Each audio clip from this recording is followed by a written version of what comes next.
செந்திலாண்டவனுக்கு அரகரோகரா.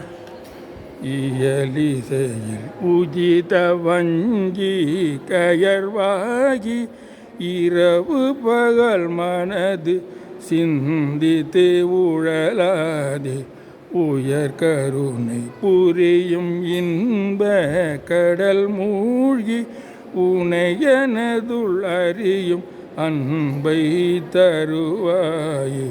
மயில் தகர்கள் இடையர் அந்த தினை காவல் பனஜகுர மகளை வந்தித்து அணைவோனே. கையிலை மலை அணைய செந்தீர்பதி வாழ்வே கரிமுகவனிளைய கந்த பெருமாளே. உயர் கருணை புரியும் இன்ப கடல் மூழ்கி உனையனதுள் அறியும் அன்பை தருவாயே.